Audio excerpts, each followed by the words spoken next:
Welcome, one and all, to the Hurdle Podcast. We know it's a little delayed. We've had, college, but we do have our reactions for the divisional round. We were very tempted to record right after these games because I think we could both agree this is maybe one of the greatest weekends of football I've ever watched. Probably the greatest, at least playoff-wise. Because every game came down to game winners, and you really can't ask for much more than that when you do a sports podcast because it gives you a lot to talk about. So we're going to run through the divisional round, set you up for conference championship week. We'll make our picks in another episode, maybe link something else in there too. We haven't decided yet because that will be a kind of a shorter episode. But we're going to start off with the first Saturday game, Bengals-Titans, in kind of a slugfest, if we're being honest. I mean, Joe Burrow had almost 350 in passing yards, but it really didn't show on the scoreboard because Cincy squeaks out the win against the number one Titans, 19-16. And Evan McPherson's just that guy. I don't know what else to say. This was a fun game to watch. We were expecting a lot out of Henry coming back. He had 20 carries. He just didn't have a lot of yardage, which was, I know overall the Titans had 5.2 a carry, which doesn't look great on paper. But when you look at how this Cincinnati defense shut down Derrick Henry for most of this game, is just impressive. That's one of the biggest reasons I think they won, because if Derrick Henry gets near 100 yards, this game is completely different, I think. I think Tennessee comes out with a win. But really, it just came down to the quarterback play because you had Jamar and A.J. Brown kind of canceling each other out, both having huge games, both over 100 yards. A.J. Brown almost 150 and a touchdown. It just really came down to the quarterbacks and which team didn't turn the ball over the most. And Tennessee, Ryan Tannehill was classic Ryan Tannehill. Miami, Ryan Tannehill. 3 picks, 220 and a touchdown. Just not good at all. I mean, Joe Burrow had a pick, but he had 350 passing yards. He was their only offense. The run game wasn't going. Yep. But, it was I'm not going to say mediocre. It was a nice warm-up for the week to come, I think. Yeah. I thought it was a solid game. First half was a little sketchy to watch. Thank God I missed that. Yeah, there was just really nothing going on either side. Tennessee couldn't get anything going. Burrow couldn't find it on third down. Tennessee had 9 sacks in this game. NFL playoff record, or ties an NFL playoff record. Franchise record for sure. Franchise record, which is, both front sevens, I think, in this game were extremely impressive. Tennessee in the pass rushing game, and then Cincinnati's side in the run stopping game. If you can hold Derrick Henry to 3.1 yards a carry, that's fantastic.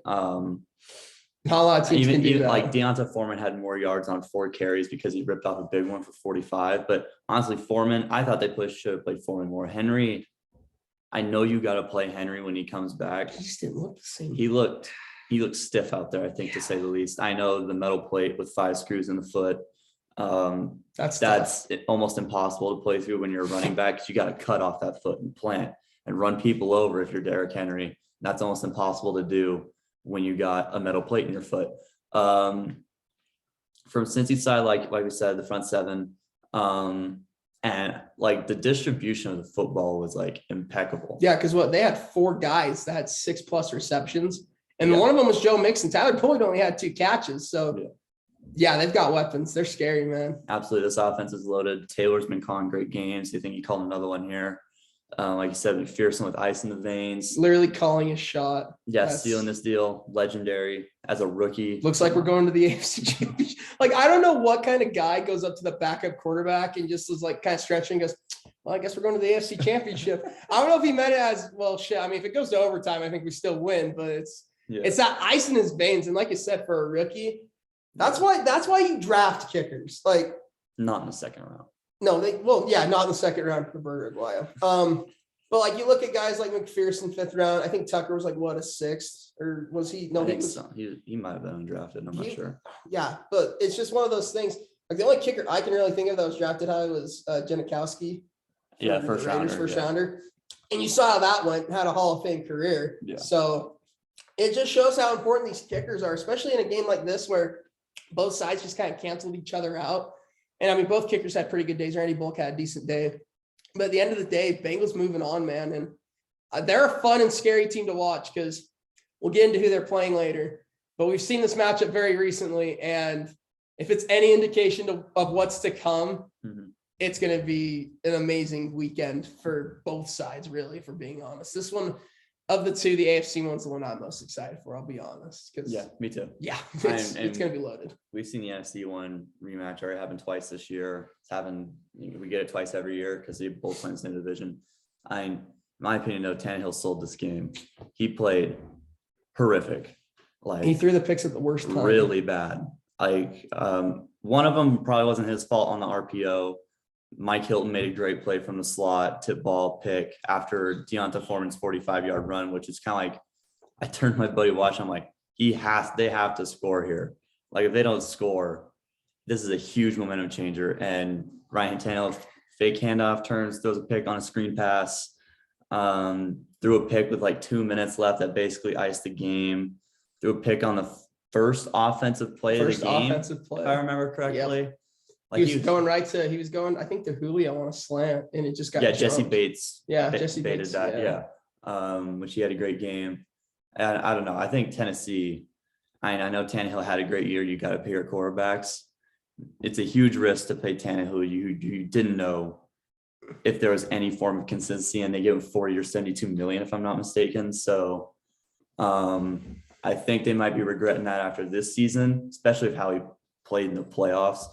And you add Julio Jones to that mix and you still can't get it done throwing the ball. A little worrisome for Tennessee in the future, but Vrabel's probably coach of the year. All around, they had a great season, locked up the 1 seed. Especially without Derrick Henry for most of the year. Yeah. Like if Henry's healthy the whole year and they have him going in the playoffs, I really wouldn't see a team beating him.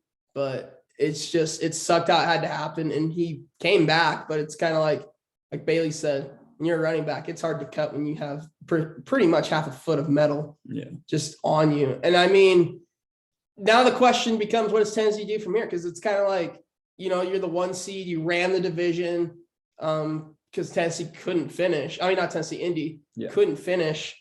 And like Bailey said, it's the glaring obvious is quarterback play. And now Tennessee's going to have a later pick. Mm-hmm. I think if a quarterback falls, it'd be interesting. I know they need more than that.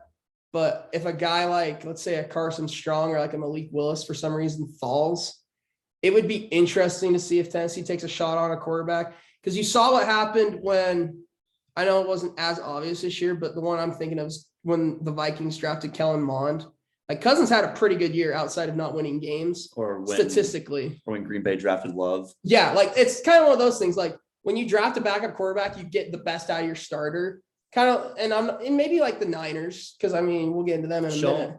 It's just kind of one of those things. You send a warning that you're willing to move on, to have a QB controversy, and that your job is at risk.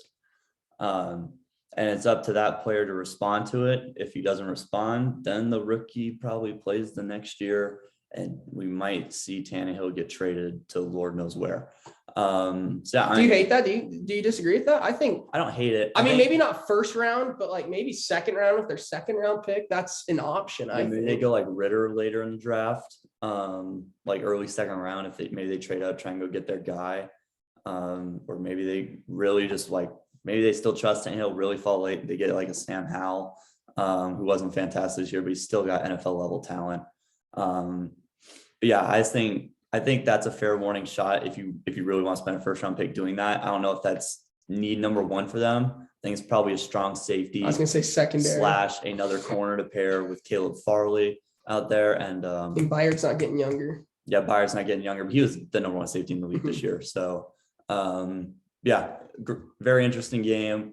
Really entertaining to watch. But I can't wait to see Joe Shiesty next round. Yeah, me neither. It's going to be awesome. Really, to say the least. It's one of those things where you look at a lot of these teams that are where they are right now, and the teams that don't need a quarterback are the ones succeeding at the moment. Yeah. It's just one of those things where, like, even though the Chargers didn't make it, they don't have to worry about quarterback.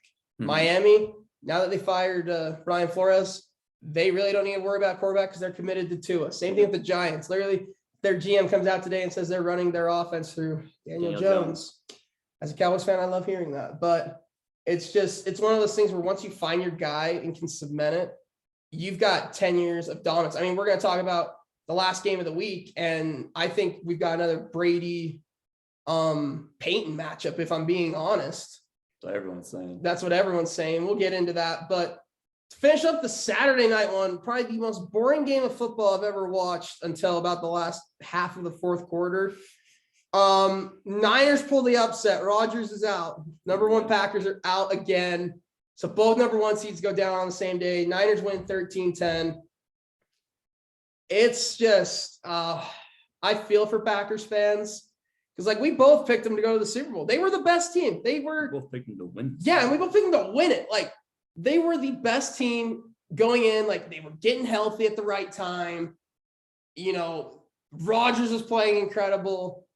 And then they run to the stonewall of the Niners. And I really don't get how teams keep losing to the Niners because this offense for San Francisco is so one-dimensional. It's so one-dimensional. It's Debo, and that's about it because Kittle's been kind of quiet. He had a decent game this week. But he had an incredible catch. Yeah, but it's just like you look at it and you go, I don't see a way Green Bay loses.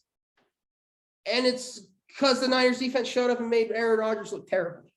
Like, Rodgers didn't throw a touchdown pass. He barely got over 200 yards. He was about 66% completion percentage. Like, they shut down the one thing that this Packers team was good at, and that's how they win games. Like, they didn't stop Davante Adams. They kind of stopped Aaron Jones, but not really. He had almost 130 yards receiving. Yeah, he had 130 receiving. He had the big one to set him up. But it's just, outside of that, two other people caught the ball. Mm-hmm. One to Lazard and one to Mercedes Lewis that didn't even get a yard. Yeah, on a tight end screen. It just sucks because Green Bay is such a talented team. Like we said, they were getting healthy at the right time. I mean, congrats to San Francisco. They've played better. It just really shows in these first two games, at least, how important special teams is. Because San Francisco's only touchdown was the block punt. And outside of the Packers' first drive, outside of those two, we get a 6-3 ball game. And that's just not fun to watch unless you're a defensive lover of the game. But I don't know what to say. I think we can jump it into a minute after Bailey gets his point off. But we know the obvious controversy, but go ahead, Bailey. Yeah. I wish I could have said I saw this coming. And I should have. We both should have. Because it's just the tail of the tape every time. Every year. It's every same year. shit, different year, man. It really is. Like, it is. No, you're right. You're absolutely right. And after the first drive, I thought the game was over, honestly. Like, because they punched him in the mouth. They came out. It was a perfect drive. I don't think Rodgers threw an incomplete pass that first drive. Like, it was chunk after chunk after chunk after chunk. 10-play drive. Yeah, 10-play drive, literal perfection. 6-minute drive, 69 yards. Nice. Still though, like it's a literally, you couldn't draw up a better opening drive in a playoff game. I mean, heck, you guys went to dinner because we went to dinner. Yeah, exactly. We thought, and then the moment I got worried is we're coming back from dinner, and it's the same score. And I'm like, okay, and it was halfway through the second quarter. I'm like, here we go again. No. Strap in. Buckle here we go. up. And then continue to watch the game. Robbie Gould, they go down, get an easy field goal chip shot. But then that Aaron Jones catch, like you said, set him up. Why Aaron Jones didn't go out of bounds behooves me. It's ridiculous. Just go out of bounds. You don't have to try and cut through two people because now they're all running. Now you have to take a timeout. And if you go out of bounds, you don't got to take a timeout. You walk up, you lose 2 yards probably from not going out of bounds. And it's whatever. Then you can get another 2 to 3 plays off max, at least another play off because you have that timeout. It was bad IQ from Aaron Jones on that play, but it set him up to get a field goal. And then San Fran comes in with a huge play on special teams, the first huge play on special teams, which is a blocked field goal. So they only go into half down 4. Actually, they were down just 7-0. 7, excuse me. Yeah. 7-0. Yeah. So they go into half down 4. Or yeah, no, excuse me. Goals was in the third quarter. My bad. Yeah. So 7-0. Excuse me. So it's still a 1 possession game. That's a huge shift. That's huge. A 3-point swing. And that was the difference in the game. Yeah. Huge swing. So they only go into half down 1 possession. And then the goal gets the field goal. Crosby gets a field goal. And then the block punt. It gave me shades of Dallas. It's like they came in unprepared yet again. again. I think that's so funny you say that because like LaFleur came out and said, yeah, we were prepared to play San Francisco. Like we were watching film on San Francisco. We weren't worried about Dallas. We were worried if we had to play San Francisco, and that's who we were watching. And like you said, they just looked so unprepared. Yeah. They didn't know what hit them. I don't understand. Like Rodgers, you can talk about the last play. Allen Lazard is wide open, 35 yards down the field. Yet he goes double team to Davante Adams. I understand it's Davante Adams, but it's almost an impossible play. And yeah, really after the block punt, San Fran took over from there. It was San Fran's game the whole way. You could see it. It was chewing clock and getting a field goal. That's all they needed. That's all they needed was a field goal. And you can see it. Once Green Bay got the ball back after that block punt, it's like the air just got sucked out of the building. It was pretty remarkable how much of a tide turner that one play was. I mean, the odds went from like 89% to in favor of San Fran winning. I'm pretty sure. 67%. It's like a 40% swing. So yeah, a remarkable game to say the least. I cannot believe the Packers can't win with that defense and that roster. Yeah, because you look at it and I think you got a clean house. I think you do. Well, we'll get to that, but like their defense held a San Francisco offense to under 250. No combined. Offensive touchdowns. Yeah, and no offensive touchdowns. Like that's a win. That's a win in every other scenario. Yeah. Except for this one. Yep. And it's special teams. Again, special teams. Like that's going to be the constant theme of these two games at least. But then we'll get into it. It's the elephant in the room. Like Bailey said, I think it's time to clean house because something is not working. They thought it was McCarthy. It probably was McCarthy because of how he coaches Dallas. Really not though. Clearly not because LaFleur's doing the same thing. Like LaFleur's doing the same thing. Like they're great in the regular season, and then they hit a stonewall team that has a great defense and an okay offense, or vice versa. Mm-hmm. And they can't do anything. And I think Rodgers is gone. I don't think he retires. That's my thing. Like everyone's like, oh, he's just going to retire. Aaron Rodgers is too much of a competitor to, if he wins MVP this year, just go, okay, yeah, I'm going out like that. Like he needs another Super Bowl ring. And he knows that. And he still enjoys playing football. Like, I just don't see a way he retires. I don't think he'll be a Packer next year. I can tell you that right now. And it's the same thing with Davante Adams because, like, everyone's like, oh, they'll just franchise tag him. Okay, franchise tag him. If Rodgers isn't there, he is not going to play.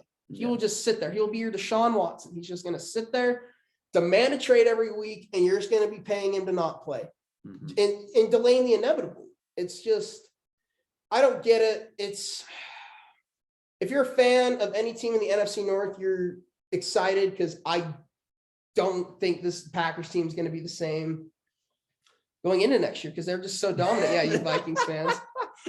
I mean, we could have I'm kidding. We're not going to have a Brett Favre moment where Rodgers goes to Minnesota. That'd be awesome. I'm not ruling it out. Awesome. Like, I could see him doing it just to stab back at Gunther Kuntz and the Packers. It's just, I don't see that happening. But if it does, that is the greatest storyline of all time. That the two best quarterbacks in Packers history leave to go be a Viking. But where do you think he goes? Like, do you think he retires? No. I'm 50-50 on that. I'm 50-50 on the retiring thing.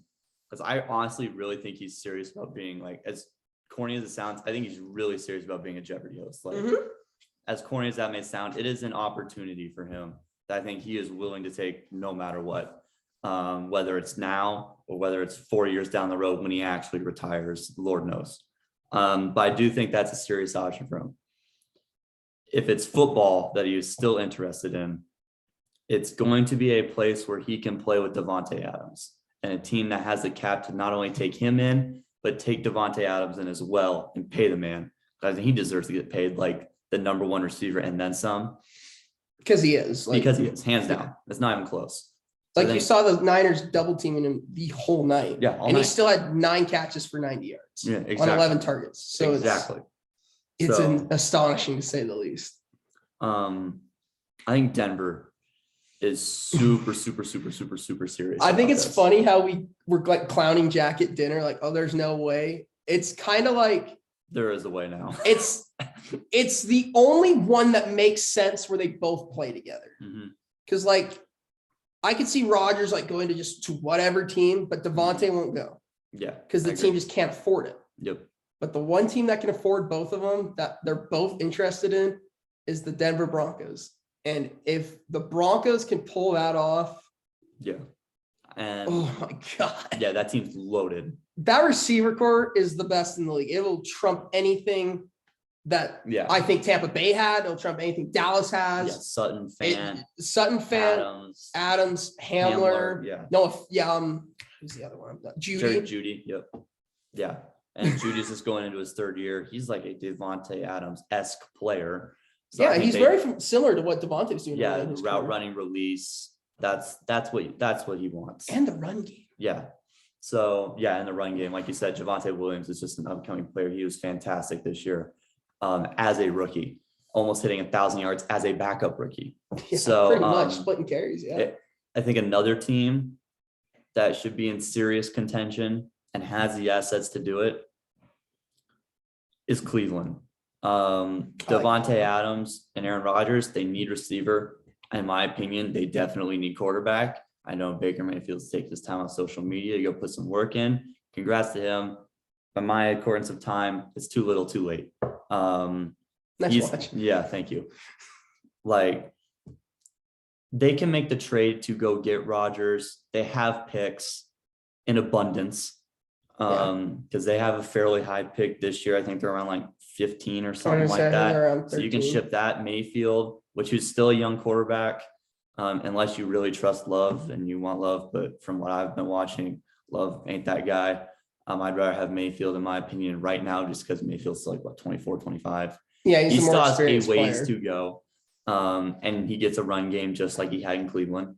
And he'll be able to throw the ball more. So if he's really about putting in his work, Mayfield and 2 firsts for Rodgers should get that done. You go sign Davante Adams. You have Jarvis Landry. You have tight ends.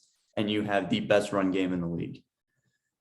Point blank period. I think Cleveland is perfect. If Cleveland or Denver is perfect, you're going to get both of them. If it's just Rodgers by himself, I'm a huge fan of Pittsburgh.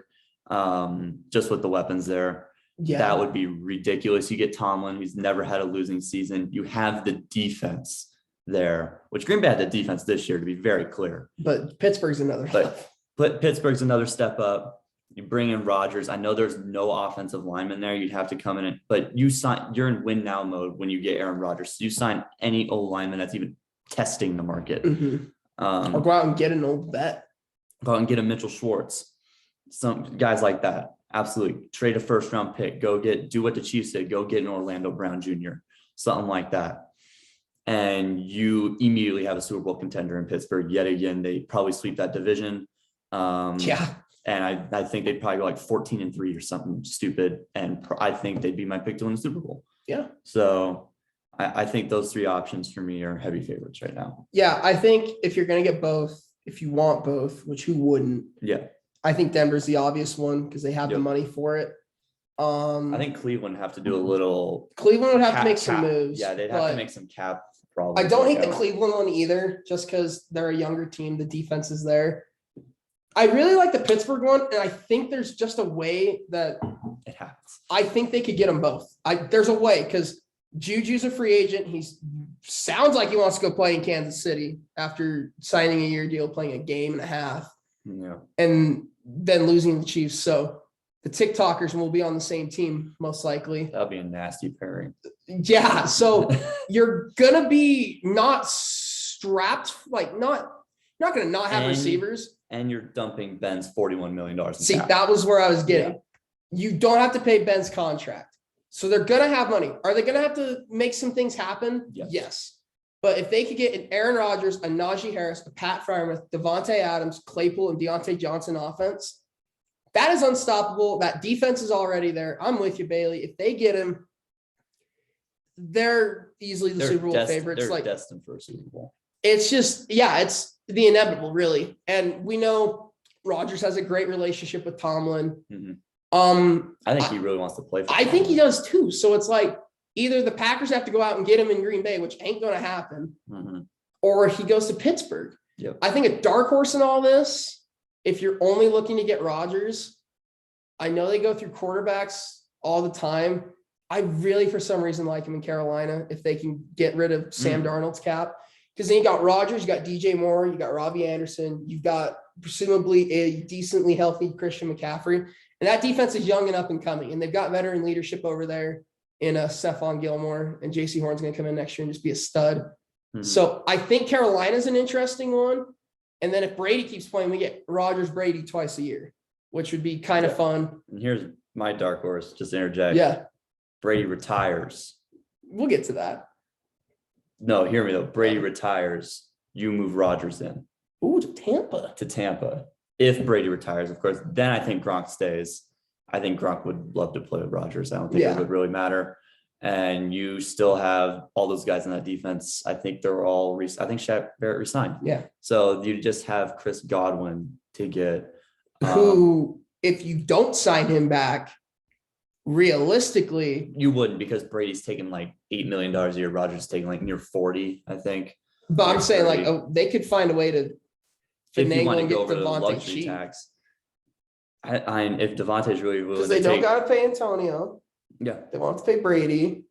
They wouldn't have to pay Godwin. But like Brady was like $8 million a year. And I think Antonio was on the minimum. So like, there's a way. I mean, look at the Saints. Like that was one team I thought too. I'm like, I think it'd be great in New Orleans with Sean Payton. And then that news broke. We'll get into that later. But it's just, I don't know. I think we both agree Rodgers is not going to be a Packer next year. And Pittsburgh also needs to re-sign Terrell Edmonds. They're a strong safety, one of the trio. Yeah, of the brothers. Yep.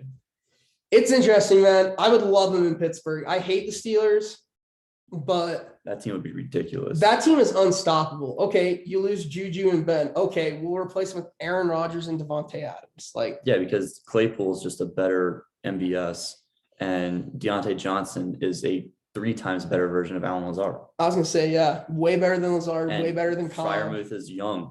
Yeah. As a tight end, he's way better than Mercedes Lewis. So. or Tanyan. Yeah. And that defense is just so much better. Like that's scary. That's a scary team. I think if anyone's gonna happen, it's gonna be either Pittsburgh or Denver. I think it's kind of coming down to those. But we like to throw in some weird mixes here and there. Yeah. You know, I think another interesting one would be I think Miami's interesting, but they've kind of committed to Tua. Yeah. But that's an interesting one but they would just try to get Watson if they were going to do that. Yeah, exactly. But that's our teams. I think we have on the lookout for the A-Rod Davante Adams sweepstakes, because San Francisco's always a contender. It's like they trade 3 picks for Lance. You ship Lance and a first over. I think Green Bay takes that deal. Same to the Niners. Yeah, it's the Niners. Yeah, and then you get Debo Kittle and that defense and Shanahan. So I think that's also another sleeper. Hey, you can't if they're willing to move on from Lance that fast, which is BS, they won't do it. But that's like super dark horse. That's like the 10th or 11th team. But hey, if you can't beat them, join them. Yeah, exactly. So now we get into and he gets to play in Cali again. There you go. His team growing up. You know, the team that didn't draft him. Mm-hmm. So now we get to arguably the best day of football we've ever had. We start off with Rams-Bucks in Tampa Bay. Rumors of Brady's last game as a Buck were swirling the whole week. And after this performance, I don't see a way he goes out like this, but he could. Rams win 30-27 after blowing the brakes off the Bucks to start this game, being up 27-3. Mm-hmm. Yeah. Almost 28-3. McVay's the second we saw that, I go, uh-oh, I've seen this story one too many times. I don't like this. I don't feel so good, Mr. Stark. And it damn near happened, because the Bucks, in a matter of probably 10 minutes of game time, tied the game up to get it to 27-27. I'm thinking we're going to overtime. And Matt Stafford decides, you know what? Coop's down there somewhere. And on back-to-back plays, connects with Cooper Kupp, who had his best game of his career in the biggest of stages. And the Rams advance. They win 30-27. They knock the Bucks out of it. Brady goes home early. And, I mean, we can address it.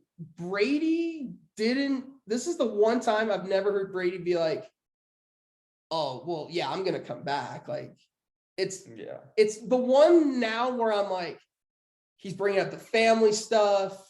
Mhm. And it's just like he did last year, but it was kind of more like, well, you're going to run it back. Yeah. But I just look at this team and it's like, I mean, this could be it. That could have been Tom Brady's last game. He had a great end of the game, didn't start very hot, but I mean, the story is Cooper Kupp and Matt Stafford, and really this Rams defense just abusing the best offensive line in the NFL without Tristan Wirfs. But Yeah. Donald, that was the biggest factor in this game because Brady early huge. did not have a lot of time to throw Josh the ball. Wells was getting absolutely pummeled. They were like McVay, and they drew up a great game plan. Him and Raheem Morris did. That man Donald and Miller were attacking him through the entire first half. It seemed almost every play they were lining him up against him, and then he sprained his ankle. So you got Donald and Miller against the third string right tackle who originally played left guard. Yeah. Like it was just unfair from the jump, if we're being like straight. Exactly. I mean, Rams DC, I think almost could have played himself into a head coaching job. I think he did. Because the game plan was there. Like it was there the whole game. Granted, towards the end, it didn't look as great, but it's because the Bucs had great field position because Cam Akers kept fumbling the ball for this Rams team after Sony Michel had pretty much done all the work all year. 4 fumbles in the second half? Yeah, by this team, yeah. Yeah. They had the one right before the half. I forgot. So 3 in the second half. 3 in the second. So that's one where I'm like, I don't get why Sony Michel's not getting the most carries. I get Cam Akers is a much better running back, I think. But Sony Michel was hot. It's kind of like the CJ Anderson from a few years ago. You ride with whoever's playing the best. And they kind of went away from that. That almost cost them. Yeah. Like if they lose that game, I think that's the biggest talking point is why do you play Cam Akers more than Sony Michel? It is what it is. But Mike Evans abused Jalen Ramsey this whole game. And Cooper, on the one play. No, most of the game. I would say most of the game. Did you see the mic'd up moment that him and Ramsey had? Yeah. Like he was kind of frustrated. He was physical with Ramsey, and Ramsey is not one that adjusts well to being physically outmatched. That's a fair point. Yeah. Because like the whole AJ Green it's stuff. The only way to beat him, really. Yeah, like he's such a stingy ball hawk and he's so good in coverage. It's just when you get physical and can beat him off the line, you are unstoppable. I mean, yeah, granted, the one big touchdown is a lot of his yardage, but he was getting open a lot when Ramsey was covering him. But it really didn't matter because Matt Stafford played one of his best games as a Ram. Cooper Kupp played his best game of his career, 9 catches, 183 and a touchdown. And pretty much sealed it because all Matt Gay had to do was trot out and kick less than an extra point, which for him has been pretty much automatic all year. Did he miss one? He was that Tampa? The extra point or the field goal? Well, both of them missed the field goal. Yeah, they both missed the field goal. Matt Gay kicked a 47-yarder short, and he came out and said, dude, I don't know what you want me to do. It was just one of those days where the ball just wasn't carrying in Tampa. But great win by the Rams. So now we get Rams Niners for a third time. Yeah. The Niners just keep proving us wrong, and I'm very nervous, but I really want the Rams because I like Stafford. He's finally getting a shot. I like Cooper Kupp. My boy Eric Weddle came out of retirement to play for the Rams. But yeah, this was such a fun game, and this was just the precursor to what was to come. But I mean, we'll talk. Do you think it's Brady's last game? Do you think he goes? I don't know. I mean, like you said, like the commitment that he normally has after every year to say, we're going to run it back. We're going to run it back. We're going to run it back. But I think for Tom Brady, he knows when his time is up. And I don't think it's that yet. I know he's going into age 45 season. And he said he wants to play till 50. I doubt that happens. But I don't know. I think if he said he was going to come out and retire, I honestly think he would have did it already. Personally, I think he knows. He's like you said, when he comes out and says we're going to run it back, I feel like he would do the same thing when he retired. And it's kind of like when he was going off the field, he didn't wave to fans or any of that. If that happened, I would say, oh, he's absolutely retiring. But he had the killer mindset still. He was still locked in. Shit, we just lost. It is what it is. He was he was locked in. He was. Mm-hmm. He wasn't emotional about it or and I think Brady's one of those guys that he would want not necessarily a farewell tour, but something along those lines. He wants a Super Bowl tour. Yeah, that's kind of what it came down to. I think if they went and won it this year, I think it's up for debate if he leaves more. But I don't know. Yeah, I mean, what a game. Incredible game. Like you said, once it hit 27-3, I wasn't necessarily going because like the way LA dominated that first half, I wasn't really saying here we go again. Like to run it back 28-3. I was like, I kind of think this game is over. I was in that form. But I mean, 4 fumbles will do it. Good Lord. Like ball security was terrible. Both and honestly, I understand your point about Michelle. He was riding hot. Everyone rides hot in this LA offense when you're running the ball. Darrell Henderson was amazing the first 6 weeks of the season. Then Michelle took over. He looked like the best running back in the football for like 3 of the 5 weeks he played, where he was the starter.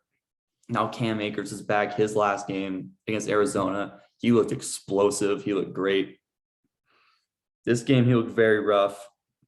Got to work on ball security, but I think this team wins with Cam Akers at the helm as running back personally. Just the explosiveness, his ability to cut the ball upfield. I think he's another level above Sony Michel where they could take this offense to the next level in running the ball. Because when I watched the Arizona game back, Cam Akers looked eons better to me in that game than Sony Michel. Well, not eons, but he looked better in that game to me than Sony Michel did. And they both played well. I just think Akers is that next step up where this offense can get taken out. They didn't rush him back. He wants to be back and he wants to be playing as he should be. And 2 yards of carry is just so tough. But Tampa, I think, has the best front 7 in the league. I don't think that's really up for debate whatsoever. White, David, Pierre, Paul, Barrett, Vea, like Sue. Sue. There's 6 of the 7 right there. And then Golston, I think, which is, I mean, whatever, but he fits Tampa. Yeah, he fits Tampa's run stopping style. Like that's what they do. They stop the run every time. You have to throw the ball against them. And Stafford stepped up to the plate big time in this game. I'm not a huge Stafford guy, but props for him this game. He played his butt off in this game. He was fantastic. Made the clutch throws like the 1 to Cup, the 2 to Cup really on the game-winning drive. And made the throws early to get him this huge lead. He converted on 3rd down it seemed like over and over and over and over again, especially in the first half. Same thing with OBJ. He was great in the first half, had a couple great catches to move the chains on 3rd down. I thought he had a touchdown, but I guess I'm mistaken. And then of course, Cup 183 touchdown, offensive play of the year. Dude's ridiculous. Literally just fits McVay's scheme to a T. Can't really say much about that. But huge props for Tampa to even make this game kind of close. LA tried their hardest. I know everyone said Falcons. It to lose this game. They tried very hard. And honestly, I think if Brady hits Scotty Miller, I think it was Scotty Miller on the back end. Wide open. On that 4th down, wide open. They'd probably get a touchdown there. They win this game 34-30. They win this game 34-27 probably. I mean, just those 1 or 2 mistakes that Brady normally doesn't do. They converted on 4th down plenty of time. Scotty Miller once or twice. I think Gronk had one. And then they just made the big plays in the second half where LA didn't. It seemed like Tampa dominated time of possession in the second half. Yeah. It seemed like they had the ball the entire 4th quarter. Like it was ridiculous. But yeah, what a remarkable game. What an absolutely incredible game. I really thought once it hit 17, I really thought they were going to do it. Brady was going to do it again. And then I came down, start watching the game with them. I'm like, here we go. Yep. It was just one of those moments where you sat back and go, all right, here goes greatness. Like this is if he didn't have to show it again, here he goes showing it again. Like It's incredible to watch. I hope it's not the last ride. Yeah, I really hope it's not because I don't want him to go out like that. I don't think he will because he's just that competitor. Yeah. But I mean, I respect it if he does. I mean, you can't do much more in a career. He's got to be a family man at some point. If it's a little earlier than some of us want, it is what it is. But great game to start the Sunday slate. And we didn't have much of a gap because that game went long. And then we jumped right into the game of the decade. I was going to century. say game of our lifetime, probably. Yeah, that's for Super Bowl 51. Yeah, I think so. Yeah, I was going to say that or the Falcons Patriots Super Bowl. This game was incredible. We got Buffalo KC. It was a very slow start, to say the least. 14-14 at the half. You think so? I was slower than I expected. I thought it was going to be a shootout. It did turn into a shootout. It did. But to start the game, I was like, I almost love the first half of this game more than the last 2 minutes. Like, everyone's going to say the last 2 minutes. But this first half of the game was so fundamentally sound by both teams. Both teams in the first quarter put together great drives. The Bills went for it twice on 4th down in that first drive, if I remember correctly. Convert both. Singletary was huge in that drive. Singletary was huge all game, really. He was big for them, especially early on, though. And then just the counters by KC all game long. Whatever Buffalo had, KC answered with. But yeah, that's why I love the first half of this game, is because not only were there huge stops being made, Buffalo was being super aggressive, KC was being super aggressive in their play calling and going for it on 4th on multiple occasions. It was, my eyes were glued to the TV this whole game. Yeah, I mean, really, you couldn't look away because 14-14 at the half, it's a whole new ball game. And this second half, dare I just say 4th quarter, just delivered on another level. I mean, we can give you the stat line. Josh Allen only missed 10 passes for 329, 4 touchdowns, led the team with 68 rushing yards. Gabe Davis had the game of his career, 8 catches, 201, 4 touchdowns. Burnt any corner that the Chiefs put on him, literally broke a man. To put him up, right? Yeah, to put him up with 13 seconds. Yeah. And you would think that'd be it. But there's some bad men on the other side of that ball. Mahomes, only 11 incompletions, 378, 3 touchdowns. He also led his team in rushing with 69 yards. Nice. And a touchdown. Tyreek Hill had 11 catches for 150 and a touchdown. And Kelsey had 8 catches for 96. Kelsey on that last drive looked at Mahomes and said, I'm not running that route. I'm just going to get open. And Mahomes said, okay, go ahead and do it. Butt ass open. Like, I don't know how you let Travis Kelsey get that wide open, because that last 2 minutes of that 4th quarter, bang, bang, bang, bang, bang. Oh, my God. And then the Bills scored 13 seconds. I think we were all thinking. I know that's what Nick was thinking. I know that's what Nick was thinking, because Nick had money on the Chiefs. I was thinking, I think I just witnessed Buffalo finally do it. Mm-hmm. And then I also remembered that they have Tyreek Hill and Travis Kelce. Tyreek Hill, Travis Kelce, and Mahomes are on the other side. And they hadn't stopped him most of the game. And they go down in 2 plays and got more yards than Dak Prescott did on the QB draw in less time. So, yeah, that's how you build a championship team, when you can get in field goal range in 13 seconds. But they get in field goal range. Both kickers, I mean, I think Bass was pretty good, if I remember correctly. Bucker was not. Bucker did not look great, but because Bucker even makes the extra point earlier in the game. Yeah, there was 4-point swings. I believe it was right after the Mecole Hardman run. Yeah. It's just one of those things where you look at it and go, anyone can make it on any Sunday. And even having one of the worst kicking days that Harrison Butker has, which isn't often. Yeah. In the biggest of games, he comes up clutch, sends it to overtime. Yep. And then we get to the coin toss, where Josh Allen had not lost a coin toss until that day, because he lost the opening coin toss and he lost the overtime coin toss. So let's talk about that. Yeah, I mean, we'll just say it. Kansas City got the ball, went down, and perfectly scored. Travis Kelce back shoulder fade on the corner route. Yep. It was impeccable. We knew right when they got there. I'm like, watch Kelce, because they had a linebacker on him. We both said that. Yeah, we looked at the same time, like, watch Kelce. So Chiefs win 42-36, but the big controversy is the NFL playoff rules. The overtime playoff rules.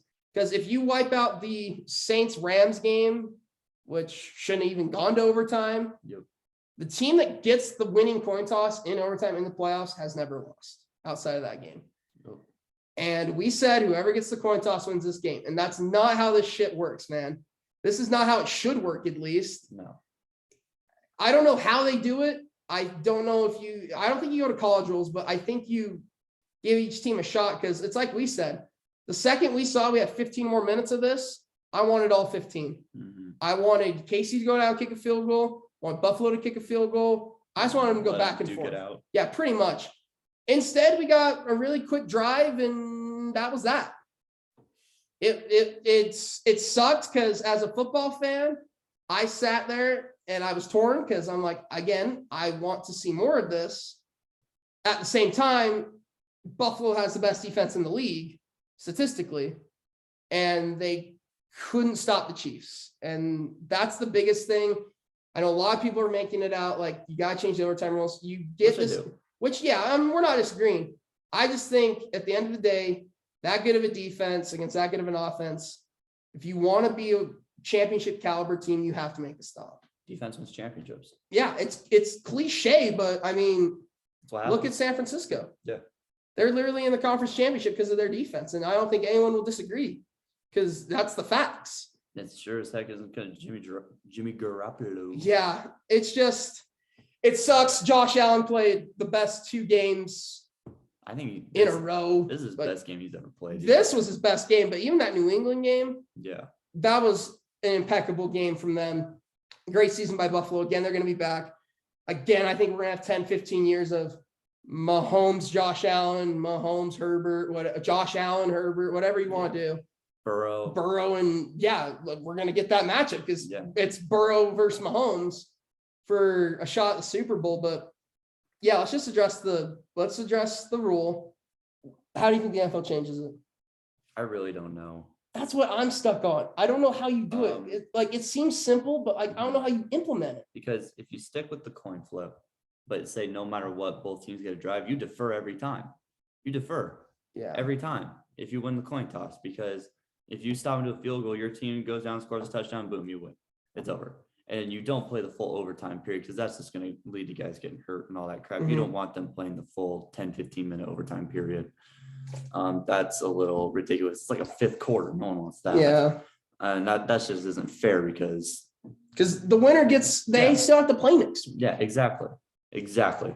So I don't know. College OT is interesting, but I don't like drives starting at the 25 for NFL level talent. You can score in 1 play from the 25. If you got Gabe Davis was doing it all game. Yeah, the entire night. Yeah. He was just burning corners and getting open. So I don't know how you change the rule, but it does have to be changed. I think you start there. I think the bottom line is each team has to, at minimum, get a drive. Say if Kansas City go down, scores a touchdown like they do, get the extra point, then Buffalo comes back. If they kick a field goal, they lose, and that's how that would work. You score a touchdown. It's just Maybe say instead both teams get a drive, but you have to go for 2. I think that would make it very interesting because then there's no ties really. It'd be much harder to get a tie. I think that could be implemented throughout the entire season. We hate ties. No one wants to watch a tie. Ties. Yeah. No one wants that. No one wants to I don't want to see the Detroit Lions tie with the Pittsburgh Steelers. I don't want to see the Steelers get in pretty much because they tied. Yeah, no one wants to see that because no one wants to watch 4 missed field goals in a row. We want to see teams go down and score and go for 2. So I think that's probably how I would do it. That's just off the top of my head. I saw something about this the other day. Maybe I can find it. But the OT rules are ridiculous. But at the end of the day, you have to get a stop. Or at least hold them. Impossible, almost impossible to give up 42 points in a game and still win. And Josh Allen played a near perfect, in fact, maybe even perfect football game. He just got unlucky that Mahomes literally did the exact same thing. Yeah, it's just one of those times where you look at the matchup and you're like, okay, you eliminate the 2 quarterbacks and it's like they're still – they canceled each other out. It's just as simple as that. I think it'd be just kind of fun. I don't like the college idea that everyone's saying. I think maybe you just give each team a shot. The Chiefs were talking about this 2 years ago when they lost to Brady. And I don't see them complaining now. I do. Andy Reid. He said he said to make it equal, they should have both teams play offense and defense. They're not complaining. I'm not saying, but Chiefs fans are not complaining. Yeah, Chiefs fans aren't complaining. I think Brittany Mahomes is living it, but I think everyone is very in the moment about it. I think it's the point going forward. I mean, I'm excited for next week's games. I am too. But I just think it's more of I wanted these two in the AFC Championship. I did too. This is what you want. And now, I mean, I'm not complaining that we have Cincy KC or just make this a 7-game series every year for the Super Bowl. Honestly, I think it'd be kind of cool if they start at the 50 and you try to score a touchdown, whatever. Say you both score a touchdown. I think it'd be really fun if they had a kickoff, like a back and forth field goal thing. I think that'd be kind of fun. Because in a game like this where you have penalty shots in soccer, kind of, I think it's interesting because then we're taking out the element of this game that everyone's complaining about. The offenses were just unstoppable. Yeah. And you look at the kicking matchup, Bass didn't kick a field goal and Butker missed a field goal. Mm-hmm. I think it's interesting. I don't think I would do that, but that's an interesting one. Like Bailey said, kind of like penalty kicks in soccer, but we don't want the NFL turning into soccer. And yeah. But I think it's an interesting fold. Maybe that's a regular season thing. I think postseason, just let them duke it out. But maybe that's a regular season thing. 2-point thing. But I think 2 points is fair. I think if you score a touchdown in overtime, you have to go for 2. And then the offense gets another shot at it. Yeah. But it's not, which is also weird because it's if you score a touchdown, which is 6 points, you immediately win, right? There's no extra point that's getting kicked. There is no 2-point conversion that's being gone for. It's if Buffalo even had an opportunity to come back down and drive, at some point, either team's going to have to get a stop or team's going to have to go for 2. Yep. And that makes it so much more interesting. No one they won by 6 points because you don't have to kick an extra point and Buffalo doesn't get a chance. Now there's strategy implemented. If you score a touchdown on the first drive and you'd want to defer, but say that team scores, you defer, your opponent, Buffalo here, scores a touchdown on the first drive and chooses to go for 2 and scores. Now you're forced to go for 2. It just implements so much more strategy. It's once college football gets after the third overtime, more of you would go and score, but after the third overtime, they just go for 2 back and forth. Go for 2 back and forth. And that would be interesting in the regular season. I'd watch that more than I'd watch what we have right now. There's a lot to be fixed, but again, what a hell of a game. Yeah. We could not ask for any better. A great weekend of football. That's all I could think about that night. I know, we were should we just go record right now? Because this will be our most genuine feelings. And it's I just had to sit back and soak it all in from this weekend. Because the Saturday games were subpar, but still very good. Came down to game-winning kicks. Mm-hmm. And then Sunday just goes, hold my beer. And literally 2 of the greatest games I've ever seen were back-to-back.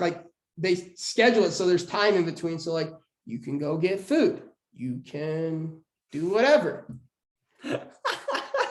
But we didn't have that luxury because of the Rams-Bucks game going long.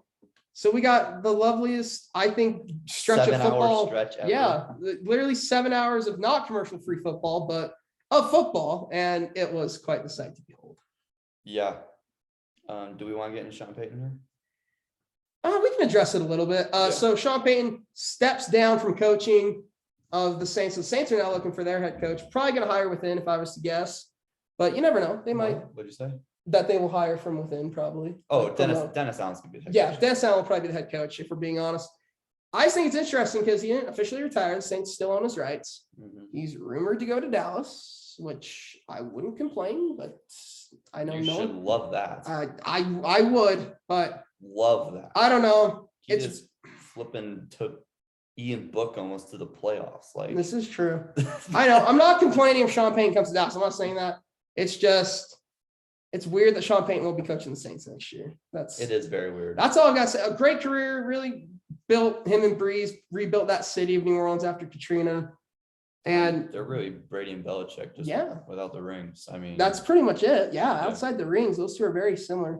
And then I feel bad for Saints fans. You lose Drew last year, and now you lose Sean Payton. It's just and your salary cap, $74 million over the cap. I don't know what you do from there. You just get rid of everyone, I guess. But they're gonna have the GM. I don't know who their GM is, but they are going to have a very busy offseason of trading and cutting and trading and cutting and trade and then cut and then do we trade Sean Payton's rights so we don't have to pay him? all those scenarios are just insane because like we've never really seen a coach get traded, but it's a possibility. Like the Saints still on his rights. He can't get. I can't think of it. Like it's happened. There's just one a couple years ago. I can't remember though. Was it Maybe I'm thinking of Parcells. I know think Parcells got traded. I think Belichick got traded when he signed with the Jets. And then went to the Patriots. He was with the Patriots originally. Yeah. Then went to the Jets because Parcells was going to the Jets. And then Parcells stepped down and he's like, I don't want this job either. So he has to get traded, and the Kraft gave up a couple draft picks for him, which is hilarious. But like we're in that scenario. Like it's a real thing because if you put Sean Payton with these other coaches up there right now, I would take Sean Payton over most of them. I'm not going to lie. Sean Payton, when he can, if right now he's currently a top 3 coach in the league. Yeah. I think. It's Belichick and whoever else you want. McVay, Tomlin, Payton, like somewhat in that order. So I don't know. It shocked me a little bit, but like I feel really bad for Jameis Winston. That's the person I feel really bad about, because I think if he has Sean Payton as his head coach, the way he started the year, he was, in my opinion, en route to probably a Joe Burrow-like stat line of around 15 picks, 30 plus touchdowns, over 4,000 yards probably. And because he was in his first 5 weeks of learning that playbook, and he was beating the crap out of Tampa right before he got hurt. He looked fantastic against Tampa. And I really think Sean Payton was going to be the guy that was really just going to revitalize his career, make his decision-making better, and just run that offense to perfection, be the successor to Breeze. But I guess that just isn't in the cards anymore. So, yeah. Yeah, it's weird. It's weird not going to be seeing Sean Payton as a Saints coach. It's that weird. play sheet that's this big. Yeah. But yeah, that's going to do it. The greatest week of football ever just happened. And yeah, what an amazing week. So we got Bengals, Chiefs, and Niners, Rams. We'll have picks coming out for those in the next 2 days. We'll have them before kickoff on Saturday, hopefully. Sorry about not getting out picks this week, but it is what it is. Yeah, we have busy Saturdays. Yeah, we do. So that'll be coming out. We got an MLB Hall of Fame episode coming out, talking about the ballot, Bonds, Clemens, PEDs, of course, the whole thing. And we also have NFL Draft coming out. We'll have a guest on for that. Luke, you should know him by now if you're familiar with all the college football stuff. Move right out over to the NFL Draft. We'll probably just go through the first round most likely, and some different scenarios. We'll probably do one scenario per episode. So I'll have a mock draft 1.0, kind of like how McShay and Kuiper do it. Yeah. I heard a podcast 1.0. Yeah, exactly. So we'll go through that. We're still covering MSU basketball. We're going to go through that in the AP Top 25 yet again. Still more insane upsets this week. I think Illinois got upset Michigan State, who was ranked number 10. So yeah. Auburn and Kentucky in a classic. Yeah, absolutely. So crazy games across the entire sports world that we're just going to get into. So thank you for tuning in, guys. If you're looking for just Hurdle Podcast stuff, Instagram @Hurdle Podcast, HRDL Podcast. YouTube wise, please like, subscribe, share. We save it to the end. We want to give you guys stuff. We want to give you guys the content first, just to see if you actually like the content that we're giving you. So yeah, like, share, subscribe, comment. We've interacted, I think, with every comment on our channel so far. So leave us anything. Yeah, literally anything. The point. Give us your picks this week for the game down below in the comments. Yeah. Yeah, we want to see you guys having the Super Bowl. Actually, you know what? Give us where you think Rodgers goes. We'll do the playoffs for when we do our playoffs. So give us where you think Rodgers goes, where Davante goes, where they both go. Give us your opinions on that. I kind of am interested because we threw some wild scenarios at you guys that were just the most random of random. If we're being honest. Yeah. Thanks for checking us out. Just audio, Spotify, Hurdle Sports, podcasts, whole shebang bang, number one that pops up, me and Logan. But that's it. Bailey, Logan, we're out. Peace, guys.